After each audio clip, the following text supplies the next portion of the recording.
Lo dijo en la primera hora. Muy bien, 7:12 en la mañana, gracias, seguimos, vamos a seguir obviamente hablando de los temas políticos. Vamos ahora, en cambio, a conversar sobre los temas eléctricos. Nos cambiaron el horario de los apagones. Resulta que ayer teníamos un horario de 3 horas de cortes en la madrugada y luego 3 horas adicionales durante el día. Ese fue el manejo de la empresa eléctrica Quito para sus abonados acá en la capital.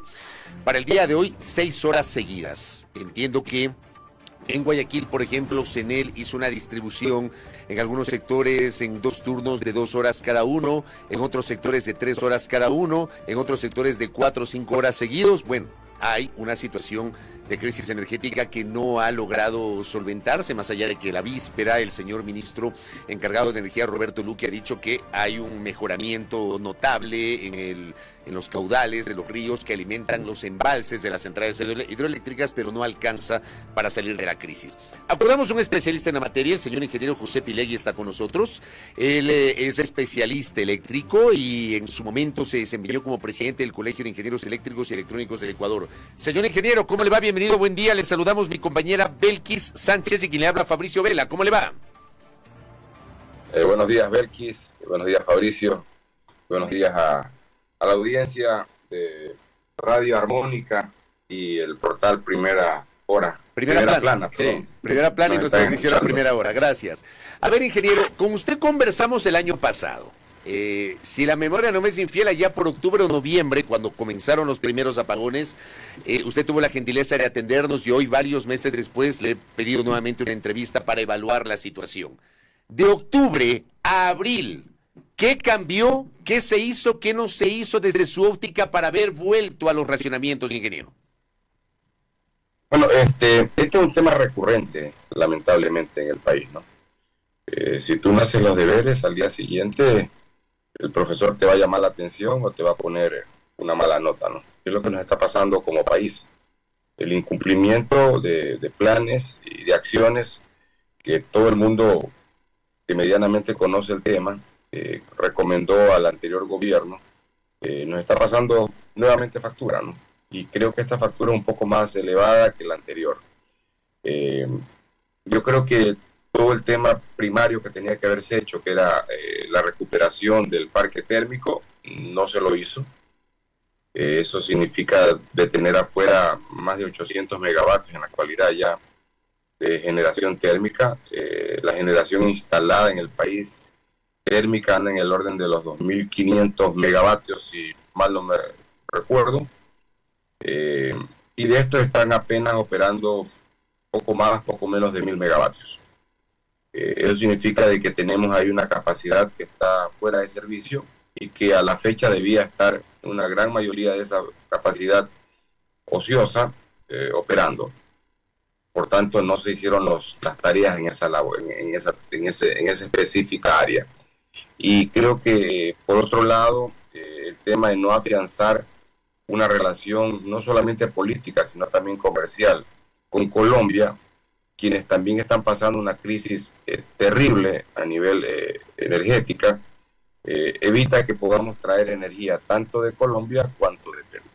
Entonces, yo creo que por ese lado hemos estado debiéndole al país mucho, quienes están a cargo de las funciones en materia energética. Súmale a esto que teníamos que también tener a esta fecha de seguro una fuente alternativa adicional que lamentablemente estamos mal acostumbrados, que son las barcazas, para poder también suplir parte de este déficit. Y esas barcazas pudieron haber estado, si se arrancaba a esa fecha, septiembre, octubre, que arrancó esa crisis, esa nueva crisis, podríamos haber tenido ya esas unidades operativas en el Ecuador. No te olvides que esas unidades no simplemente es de que lleguen y se prendan. Esas unidades aparte tienen que acondicionarse el sitio en donde van a ser instaladas y adicionalmente es probable que se tenga que construir una línea de transmisión o subtransmisión dependiendo del nivel de voltaje al que se trabaje, y eso también son tiempos adicionales. Ingeniero. Estamos en la premura y hay que trabajar sobre eso, ¿no? Ingeniero, buenos días. Bienvenido nuevamente.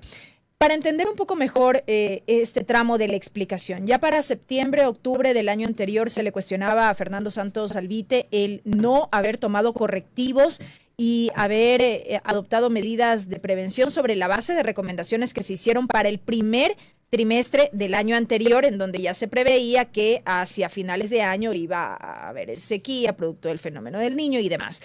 No se lo hizo, fue en materia de cuestionamiento al exministro, y de allá para acá tampoco se hizo nada, tampoco se tomaron los correctivos, poco y nada se hizo. Esa es mi pregunta. Bueno, a la evidencia nos remitimos, ¿no?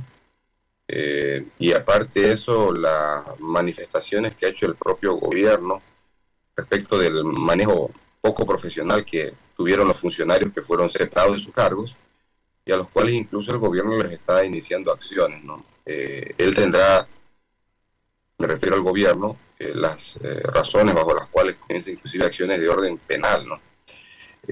Yo creería que poco y nada se hizo. Creo que a veces el hecho de contar con energía inmediatamente producto de un mejoramiento de las condiciones climáticas de la zona del Auto, sobre todo, hace que la gente entre en áreas de confort, ¿no?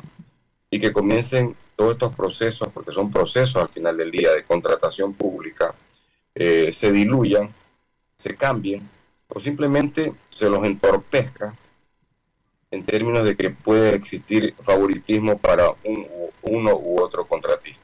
¿Usted coincide con las acusaciones de este gobierno respecto de la ex ministra de Energía y los funcionarios que ahora mismo son investigados? Yo hablaría sobre todo de dejadez, desidia y negligencia, ¿no? El otro tema de un boicot premeditado entra en otro ámbito y el gobierno deberá tener los argumentos para ello. Yo creo que este sector, el sector energético del Ecuador, está en una suerte de abandono los últimos 8 años. No se hizo lo que se tuvo que hacer en los estertores del gobierno de Correa, no se hizo lo que tuvo que hacerse en el gobierno de Moreno, no se hizo prácticamente nada en el gobierno de Lasso.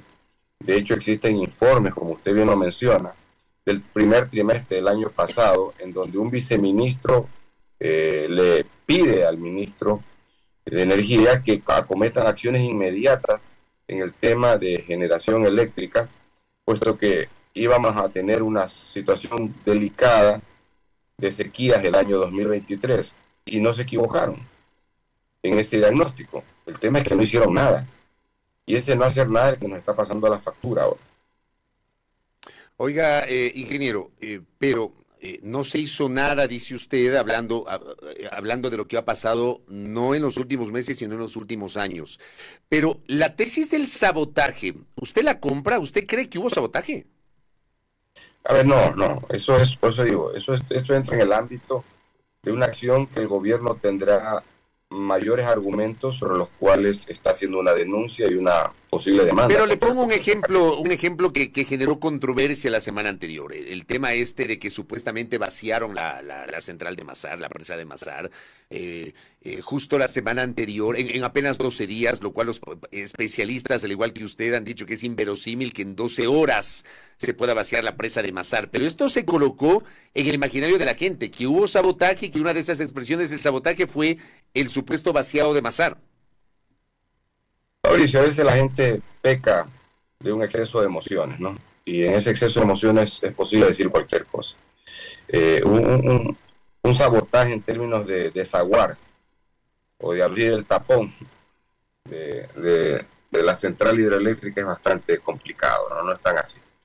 Lo que sí es cierto es que la falta de aguas, tanto en el embalse de Masar como en el embalse de Amalusa, que es la que viene en cascada, es la que está ocasionando realmente toda esta situación y problemas que estamos hablando ahora, ¿no?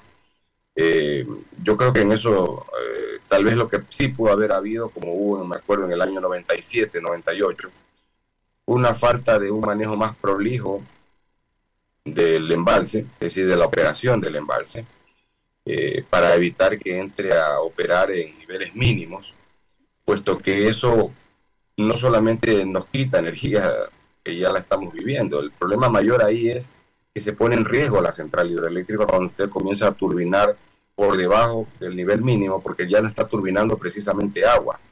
En muchos casos puede comenzar a turbinar lodos o en otros casos inclusive material rocoso que pone en riesgo y peligro las unidades de generación.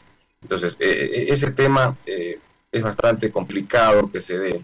Aparte existe un extenso monitoreo que al respecto va haciendo continuamente durante el día, no solamente los que operan la central, sino que también lo hacen quienes despachan la energía, que en este caso es el SENACE, ¿no? Y creo yo que el ministro Luque hizo bien el fin de semana cuando salió a aclarar cosas como las que estamos hablando ahora y puso las cosas en su justo medio. Ingeniero, centrándonos en el momento en el que nos encontramos ahora mismo, quizá una de las preguntas que todos nos hacemos a nivel país es, ¿hay o no hay fecha para que se acaben los apagones? Desde el gobierno, al menos por ahora, se ha advertido que no, que todavía no se puede anticipar si es que estos cortes de energía terminarán en el corto o mediano plazo. ¿Cómo lo mira usted? ¿De qué depende? ¿Cuáles son las acciones urgentes e inmediatas que se deben adoptar? Y adicional a eso, ¿estamos en condiciones de...? Belkis, normalmente los estiajes, que son eventos cíclicos cada año, de sequía en la zona del austro, sobre todo, y de alta pluviosidad en la zona de la costa, se extienden desde octubre-noviembre de cada año hasta abril-mayo del año siguiente. Así que estamos dentro de ese periodo, ¿no? Por tanto, lo que está aconteciendo es producto de ese fenómeno cíclico anual. No se puede pronosticar que vamos a tener dentro de 2 o 3 días una mejoría significativa, puesto que esto depende exclusivamente de las condiciones de la naturaleza. Esto es, que llueva o que no llueva. Y por tanto, dar una fecha no es lo más recomendable en este momento. Yo creo que hay que moverse en este escenario de tiempo que le estoy mencionando. Pero lo que sí evidencia esto es que este año va a ser un año complicado en materia de sequías en el país. No solamente que estamos ya en abril, próximo a mayo, y continuamos con sequías severas, sino que tenemos las próximas, que son las que se nos vienen en el mes de noviembre, octubre próximo, y estamos muy cerca de ello. Y por tanto, todas las acciones que tomemos deben ir a contribuir de que no solamente paliemos lo que nos está ocurriendo el día de hoy, sino que lo que nos va a ocurrir seguramente a finales de este año. Por tanto, hay que tomar recaudos. Esa era parte de la recomendación que se hacía el año pasado, porque se avisoraba de que era un año complicado en materia de aguas en el país y había que tomar los recaudos, por un lado. Por otro lado, ¿qué acciones tomar? Mire, yo creo que la primera acción que comenzó a tomar de una manera seria el gobierno a partir del fin de semana fueron los anuncios formales que ya hizo el ministro de Energía encargado respecto a la realidad del problema. Eso creo que es lo primero. ¿Para qué? Para que la ciudadanía, nosotros, los consumidores, industriales, comerciantes, residenciales, tomemos los recaudos para evitar que el impacto de la falta de energía nos haga mucho daño. Por ejemplo, que un ama de casa en su casa que va a tener 8 horas de corte, no compre productos perecibles en cantidades mayores a las usuales. ¿Por qué? Porque se les pueden dañar por los cortes. Y eso no solamente trae una afectación económica, trae también una afectación probablemente en su salud si se consume algún producto de estos perecibles. Súmele a esto a nivel industrial y comercial, saber exactamente a qué hora van a hacer los cortes, como ya se está comenzando a anunciar por parte de todas las distribuidoras, más allá de esos cambios que pueden existir día a día, hace que se tomen previsiones para ver cómo se manejarán las líneas de producción, cómo se manejarán los horarios de trabajo.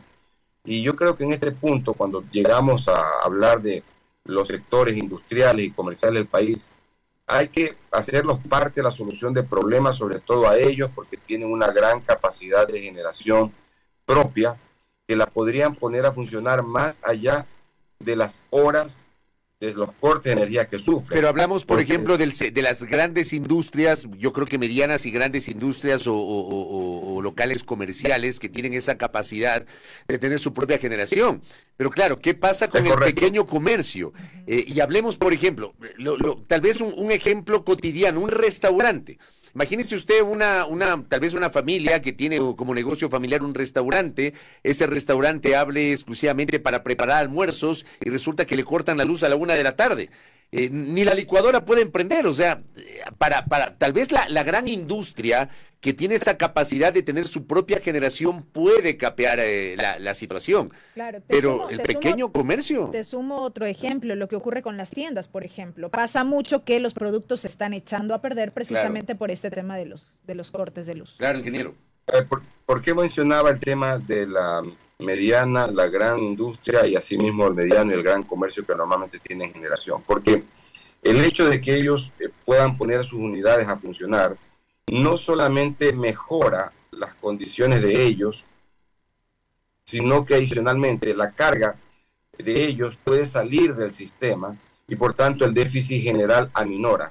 Por tanto, esperaríamos de que esa señora que tiene su tienda o que tiene su restaurancito de barrio, en lugar de tener a la final 4 horas de corte, probablemente pueda tener 3. ¿Por qué? Porque estamos hablando de que la contribución que pueden hacer estos consumidores afecte positivamente al déficit general del sistema. Y ahí tiene que trabajar el gobierno con sus autoridades para hablar con estas industrias, para que en lugar de poner a trabajar esas unidades las 2, las 3, las 4 horas que tienen de corte, las puedan poner a trabajar en toda su jornada de trabajo y con ello contribuyen a que esa carga no pese tanto en el déficit de energía que actualmente tenemos. El déficit que tenemos en los actuales momentos, se estaba revisando hace pocos momentos en el informe del SENACE, anda sobre los 800 megavatios. Ya no estamos hablando de 450 o 500 megavatios, estamos sobre los 800 megavatios. Eso es severo realmente para un país como nosotros, ¿no? Y afecta, por eso la magnitud que estamos teniendo de los cortes, ¿no? Que superan en algunos casos las 6 o las 8 horas. Esa era la idea un poco del tema de los industriales y tenemos que sensibilizar a este sector y el gobierno tendrá que asegurarles a ellos para que puedan tener continuidad en trabajar sus unidades de generación propia, el suministro oportuno del combustible. De esa manera ellos podrán tener continuidad de trabajo. Creo que esta es una solución que paliaría mucho lo que nos está sucediendo y estaríamos hablando tranquilamente de más de 150, 200 megavatios que pudieran ponerse a operar bajo un esquema negociado entre sector público y sectores privado que tienen estos generadores. Sí, entiendo el punto que está planteando. El ministro de Energía también ha dicho, ingeniero, que el déficit faltante es de 1,000 megavatios de potencia o el 22% de la demanda máxima. ¿Puede explicarnos muy coloquialmente qué significan 1,000 megavatios de potencia, ingeniero José Pileggi? Bueno, 1,000 megavatios de potencia es como que hablásemos casi de un paute. Paute tiene 1,075 megavatios instalados, casi un paute. Es decir, Paute tiene 1,075 megavatios y 1,000 megavatios significaría que estamos casi en esa cantidad de generación que está fuera de servicio. Es decir, la situación en el austro es severa realmente en cuanto a sequías, ¿no? Y por tanto el embalse tiene que ser manejado y operado muy prolijamente. Hay que aprovechar que están ingresando aguas en este momento, pero lo importante no es que ingrese un día, sino que se sostenga el ingreso en lo que nosotros denominamos el caudal, ¿no es cierto? Un caudal no menor a 120 metros cúbicos por segundo, de tal manera de que los embalses se llenen en un tiempo perentorio y adicionalmente el agua pueda ser al mismo tiempo turbinada en una primera fase en Mazar, aguas arriba, y luego turbinada en la central Molino, que es Paute, y luego en la central hidroeléctrica de Sopladora. En realidad ese es el complejo más afectado por esta sequía, que tiene 1,753 megavatios y está trabajando más o menos al 30% de su capacidad. Eso es esa es la real afectación que tenemos. Así que mientras más prolijos seamos en el manejo de la energía, no solo es del lado del gobierno, sino también del lado de la ciudadanía. Por eso creo que es importantísimo que el gobierno involucre a la ciudadanía en la solución del problema a través de información oportuna y, por otro lado, a través de planes que favorezcan el uso racional de la energía eléctrica. Por ejemplo, cuando estamos hablando del uso de aires acondicionados, que la gente pueda utilizar el aire acondicionado no en las temperaturas que a veces nos mal acostumbramos, que son 16, 17 grados y nos gusta dormir con colcha claro. O con edredón, sino pongamos temperaturas de 24 grados que son agradables y se puede perfectamente dormir, que no se prendan tantas luces innecesarias, por ejemplo, ¿no?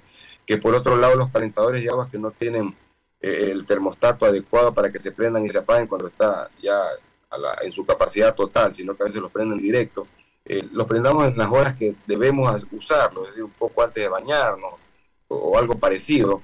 Y de esa manera vamos ahorrando energía. En el sector industrial y comercial lo mismo. Evitemos que nuestras oficinas se conviertan aún en congeladoras. Mejoremos la temperatura, sí, pero no malgastemos energía eléctrica. Y creo que en eso hay que hacer una fuerte campaña, no solamente por la situación energética que estamos pasando ahorita de déficit y de apagones, sino por lo que se nos va a venir.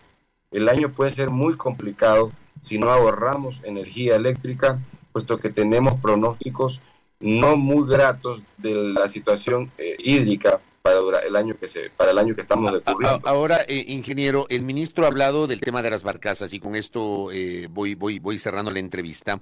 Dijo ayer o anteayer que se analizan las ofertas de 3 empresas para la contratación de barcazas. 2 preguntas en una. La primera, ¿son las barcazas de la década de los 90 o es otro tipo de barcazas? 1. Y 2, ¿cuánto tiempo podría tardar? O sea, ¿alcanzaría para esta crisis? Si es que se hace una contratación de emergencia, ¿alcanzaría para solventar esta crisis?